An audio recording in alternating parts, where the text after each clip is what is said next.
Radio Publique Africaine.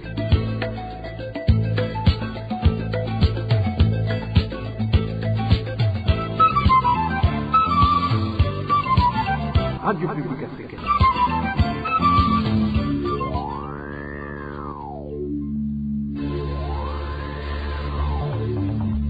C'est le moment de suivre le journal parlé en français. À la présentation, Onésime Dushimagite. Nous sommes le jeudi 11 mai 2023. Bienvenue, chers auditeurs, à ce rendez-vous d'information dont voici le grand titre. Arrestation aux Zaïre et d'enlèvement de certains réfugiés burundais du camp d'Ondouta en Tanzanie. Pour la coalition burundaise des défenseurs des droits de l'homme vivant dans les camps de réfugiés, ces actes ne visent que de faire peur les réfugiés burundais pour les forcer au rapatriement. La vie est à dire pour les habitants de la zone de Gatumba, victimes des inondations. Mis à part la montée exagérée des prix des denrées alimentaires, ces sinistrés sont également inquiétés par les magouilles qui s'observent dans la distribution des aides qui leur sont destinées. Au cours de cette édition, nous parlons aussi des parents des élèves du lycée communal Gitara en commune de Mabanda de la province de Makamba qui dénoncent les contributions exigées par le directeur de cet établissement scolaire. Tout de suite, le développement de cette édition.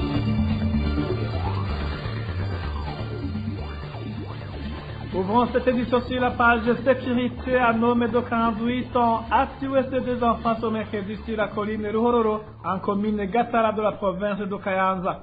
Selon le voisinage, l'homme qui a commis ce crime se chamaillait souvent avec sa femme, l'accusant d'adultère, et se lamentait que les deux enfants ne sont pas les siens. Selon les habitants de la colline Ruhororo, l'auteur du crime était ivre car il avait bu de la bière toute la journée. Il est rentré chez lui soir avec l'intention de tuer sa femme de 30 ans, mais elle a pu s'échapper. C'est ainsi qu'il a pris les deux enfants parmi les 7 qu'il a eu de sa femme, un garçon de 6 ans et une fille de 4 ans. Il les a poignardés et puis il a pris le large. Les autorités de la commune de Gatala indiquent que les recherches sont en cours pour appréhender l'assassin afin qu'il soit traduit en justice. Toujours au chapitre sécurité, arrestation aux Zaïre d'enlèvement de certains réfugiés burundais du camp d'Ondouta en Tanzanie. Cela s'est passé dans la nuit du 5 au 6 courant.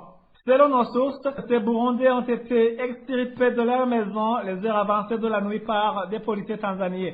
Depuis, personne ne les a revus. Les détails avec Emmanuel Nyungeko. Parmi ces réfugiés enlevés par la police tanzanienne, la RPA a pu connaître le nommé Jean-Claude Bukuru, habitant la zone 17, le nommé Nyabenda de la zone 11, ainsi qu'un certain Sylvain Misago de la zone 13.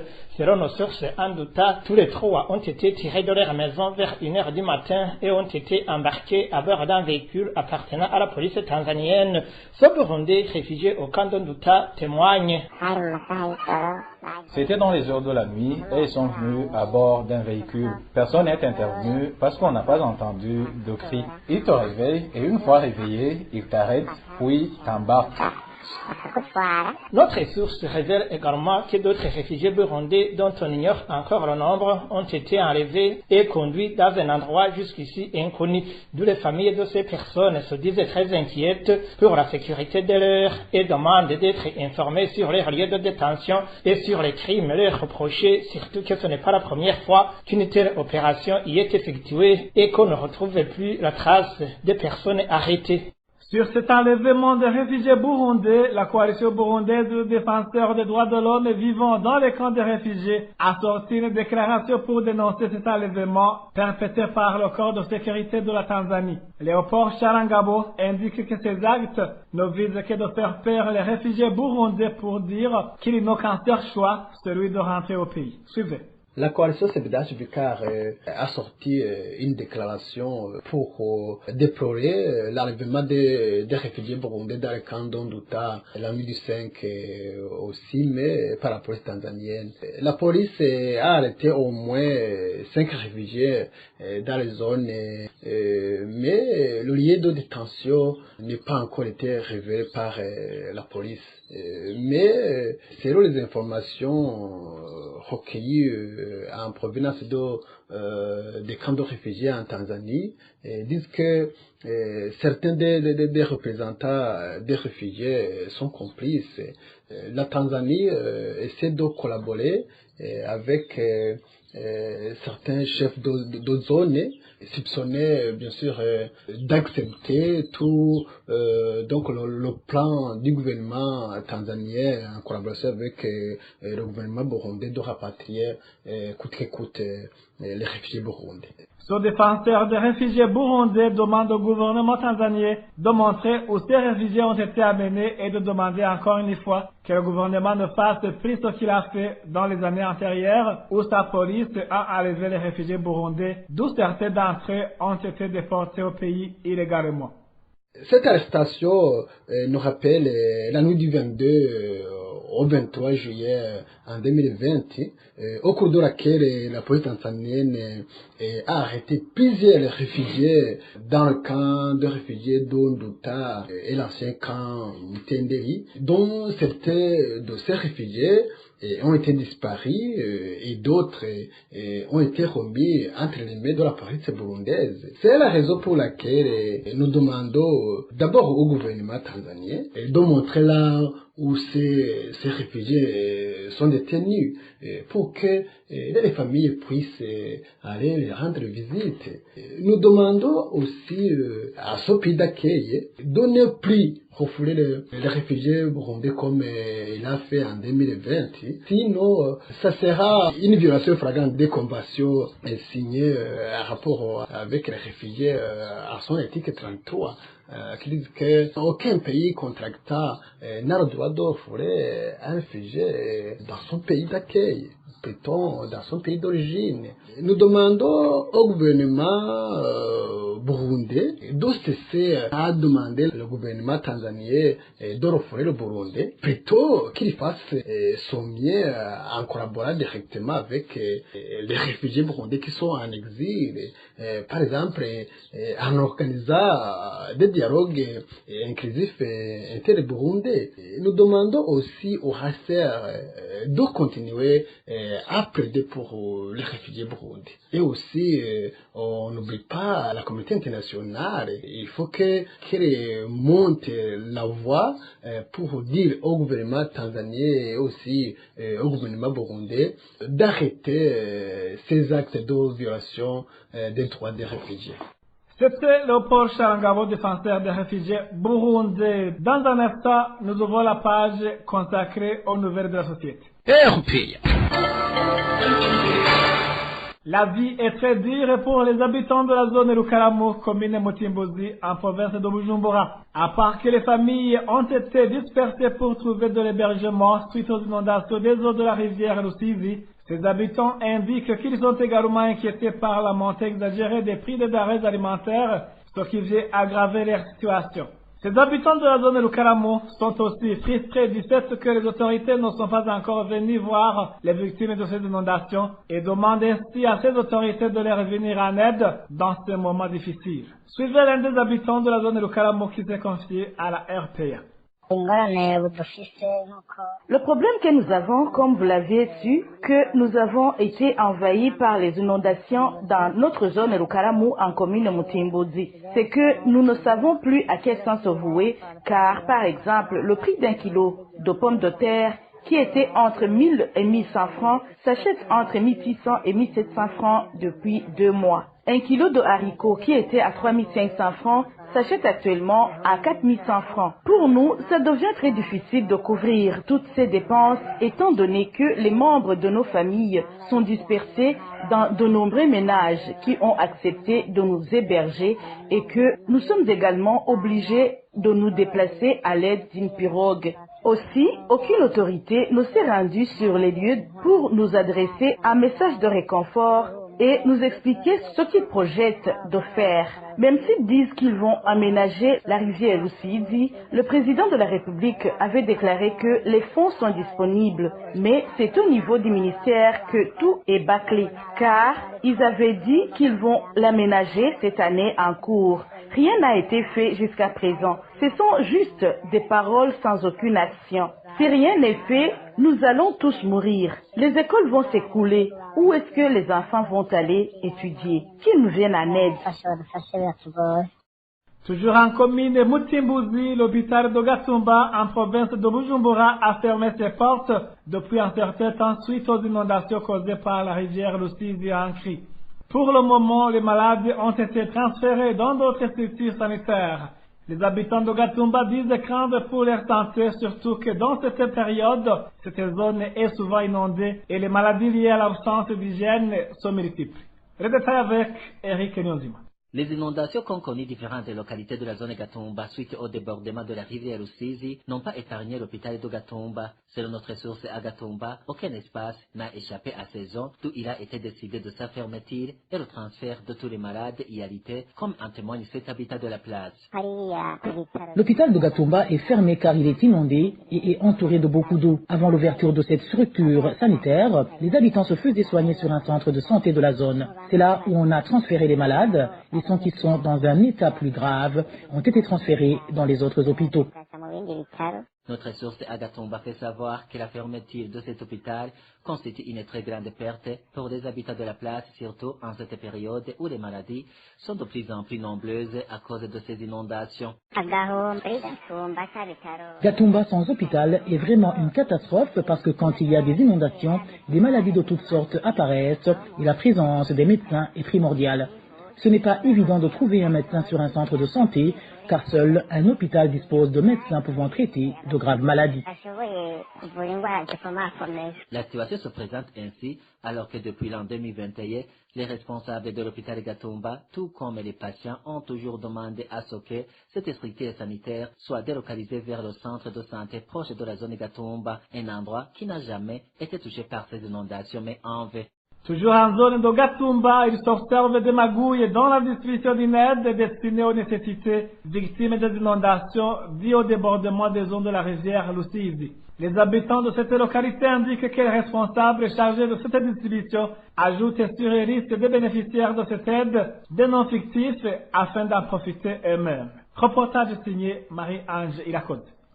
Parmi les personnes pointées du doigt dans le détournement des aides destinées aux sinistrés de Gatumba figure le responsable du site de Kinyinya. Ce dernier, selon les habitants de la zone Gatumba, en commune Mutimbuzi, a tout fait par être sur la nouvelle liste des bénéficiaires, sans parler du fait qu'il magouille pour y insérer même des personnes décédées. L'un des habitants de la zone Gatumba, qui s'est entretenu avec la RPA, témoigne.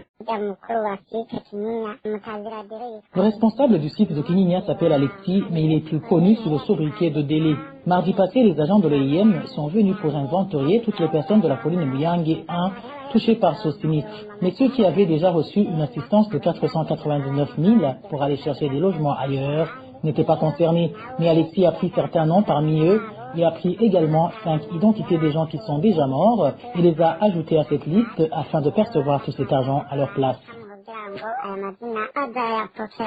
Ces habitants indiquent qu'ils s'observent un vol éhonté dans cette activité et demandent au gouvernement de faire son possible pour trouver une solution durable et ainsi éviter toute spéculation.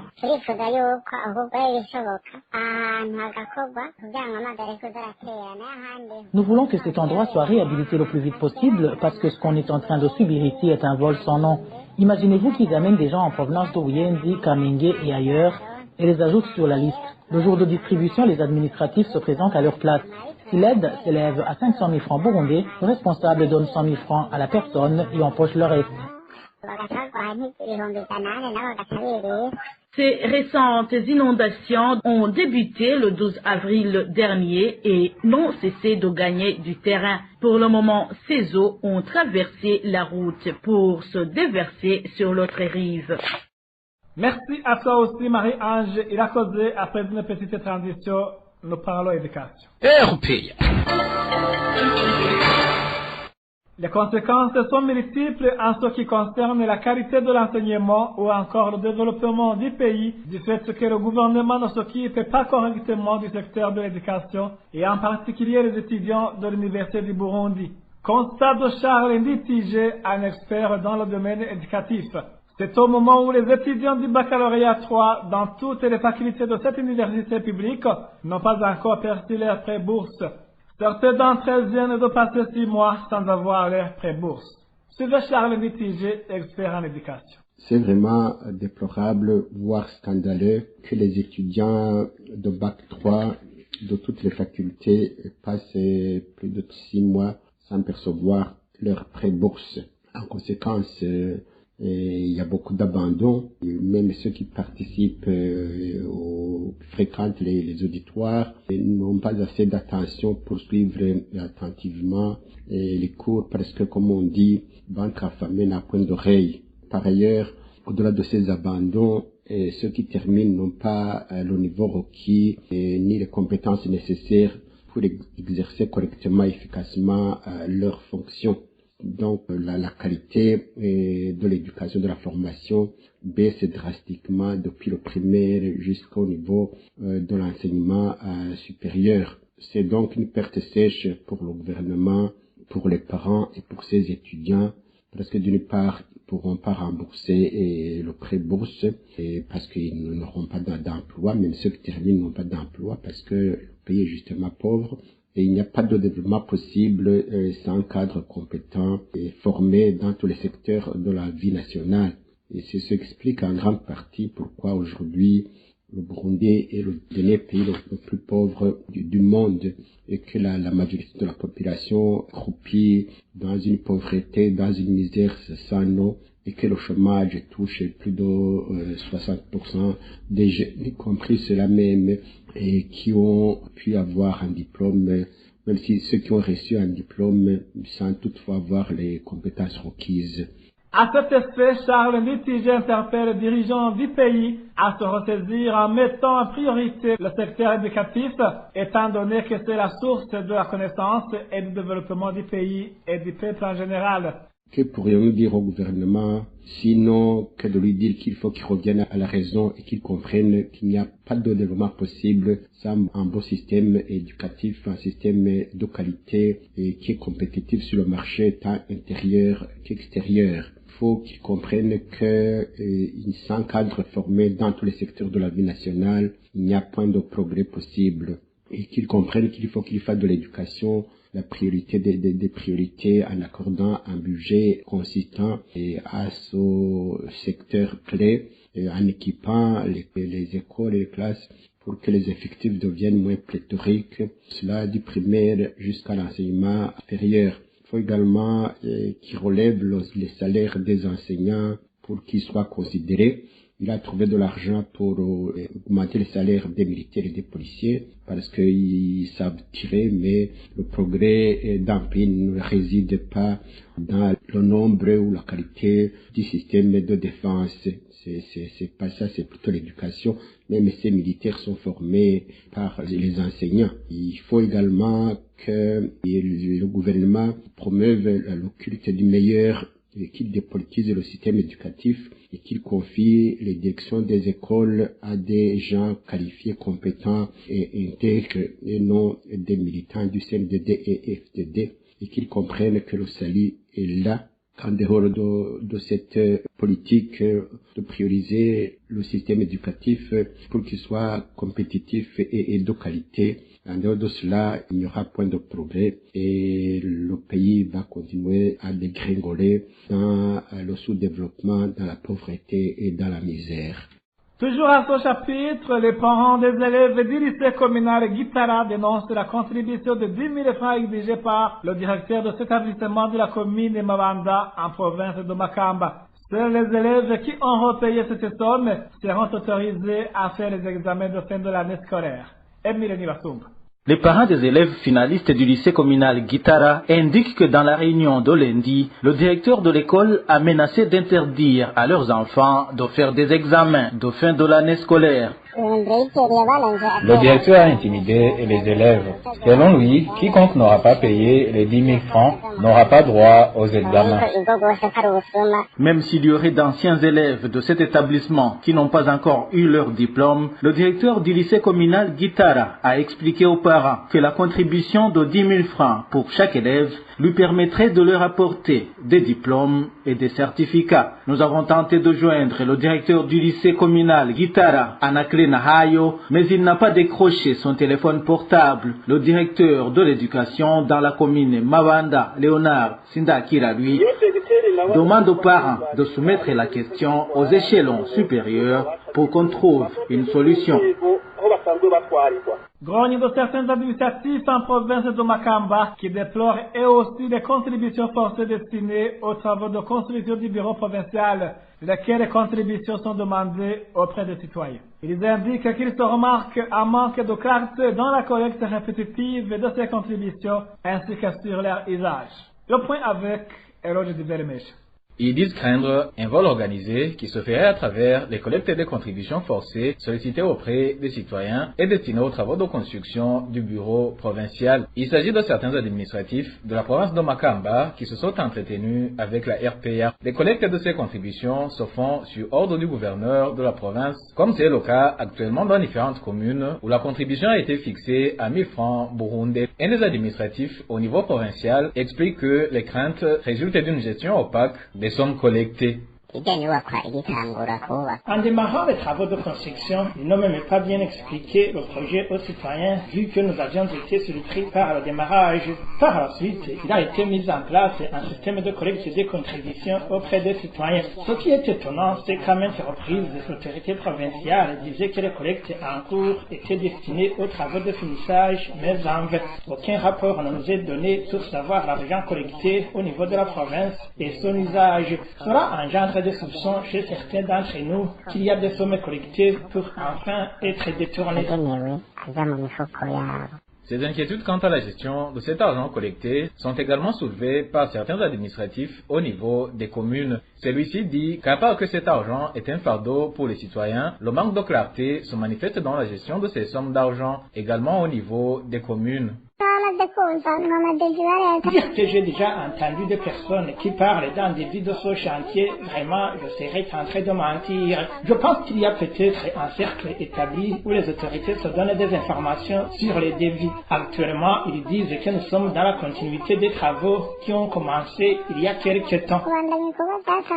Ces administratifs demandent ainsi aux autorités supérieures du pays de faire un contrôle sur ces collectes, demandées en cascade auprès de la population. Vous saurez que le coût total de tous les travaux de construction de ce bâtiment, qui abritera le bureau provincial, avait été estimé en 2016 à plus de 3 milliards de francs burundais. Toujours en province de Makamba, les vols nocturnes dans les champs et maisons ont repris à une allure inquiétante sur la colline Rulambira dans le secteur Mutukura en commune de Vugizo. La population regrette que personne n'ose pas les traduire en justice, alors que certains ont été même surpris en flagrant délit. Certains habitants ont même juré de recourir à la justice populaire si de tels cas persistent.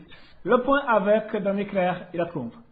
Les matelas, l'argent liquide et d'autres objets de valeur sont les biens les plus visés par les voleurs qui sévissent ces derniers jours dans la localité de Mutukura, située sur la colline Rulambira de la commune Vugizo. Selon nos sources, même les champs de culture, dont les bananiers, ne sont pas épargnés par ces bandits. Mais ce qui frustre plus les habitants de la place, c'est que ces voleurs ne sont jamais inquiétés, même s'ils sont pris en flagrant délit. Ce qui pousse des habitants à croire qu'ils sont en convenance avec l'administration locale. Nous, la population de Rulambira, nous sommes tellement surpris par le phénomène de vol qui prend de plus en plus de l'ampleur, que ce soit dans les ménages, dans les champs, et ce de façon régulière. Ce qui nous attriste, c'est que ces voleurs sont connus et souvent arrêtés, mais personne ne les touche. Cela nous pousse à croire que les autorités sont impliquées, surtout que dans la récente réunion que le gouverneur de la province Makamba a tenue avec la population, il a demandé à la population de bien veiller, car même si l'administration arrête un voleur, elle ne tardera pas à le relâcher. Ces propos n'ont pas été bien appréciés par la population. Fatiguée de ces cas de vol, la population demande aux autorités de punir ces voleurs une fois arrêtés pour éviter que la population se fasse justice, surtout que la plupart de ces bandits sont connus. La population demande au chef de colline de se ressaisir au lieu d'assister sans rien faire. Certains de ces voleurs sont connus, notamment le nommé Nibitanga, connu sous le sobriquet de Butanga, ainsi que le prénommé Pascal. Tous les deux ont été pris en flagrant délit, mais aucune punition ni jugement n'a été prononcé à leur égard. Nous demandons que cette impunité soit bannie de la base jusqu'au sommet, sinon on sera obligé de recourir à la justice populaire. À ce propos, la rédaction de la RPA n'a pas encore pu joindre Désiré Nimenya et Diomede Dusengimana, respectivement chef de la colline Rulambira et administrateur de la commune Vugizo, pour recueillir leurs réactions. Merci à toi, Danny Claire. Il la trouve dernière nouvelle de cette édition, grogne des usagers de la RN7 de Bujumbura Igenda, notamment les chauffeurs qui se lamentent que cette route est presque impraticable. Ces chauffeurs font également savoir qu'ils travaillent à perte et demandent que cette route soit réhabilitée. Plus de détails avec Elvis Nyamungere. Les usagers de la route nationale numéro 7 indiquent qu'elle est très usagée depuis longtemps. Un des chauffeurs du transport en commun qui s'est entretenu avec la RPA fait savoir que cette route est remplie de nids de poules, surtout au niveau de la localité dite Basekeza, située à 14 km de Bujumbura. Il y a un endroit qui est tout le temps abîmé. Même si ce tronçon ne cesse d'être réhabilité, cela ne dure que le temps de la rosée car ça se fissure de nouveau. Demain ou après-demain, cette route pourra être totalement impraticable. Pourtant, cela fait 4 mois que l'agence routière du Burundi, ARB en sigle, a débuté les activités d'entretien de ce tronçon, mais aussitôt commencé, ces chantiers ont été délaissés. Notre source révèle que pour le moment, ces transports en commun travaillent à perte car ils se rendent souvent dans des garages pour faire réparer les véhicules abîmés à cause du mauvais état de cette route. Des nids de poules ont une profondeur de près d'1 mètre. Tu comprends que les véhicules doivent être abîmés. Les rotules, les roulements, les pneus ainsi que les amortisseurs y laissent leurs plumes. C'est vraiment terrible. Par exemple, les camions qui transportent le charbon font souvent des accidents. Que le gouvernement nous vienne vraiment en aide car on enregistre énormément de manque à gagner. Nos véhicules passent la plupart du temps dans des garages de Buyenzi pour réparation. Et là, c'est pour ceux qui ont la chance de descendre jusqu'à Bujumbura. Vous saurez que la route Bujumbura Igenda relie la capitale économique Bujumbura aux provinces du centre et celles du sud du pays. Merci à toi aussi, Elvis Nyamungere. Merci, mesdames et messieurs, d'avoir suivi. C'est ainsi que prend fait cette édition. Merci aussi à l'équipe de la rédaction et à l'équipe technique pour les bonnes collaborations. À la présentation, vous étiez avec Onésime de Chimagis. Passez de bons moments chez vous. Au revoir.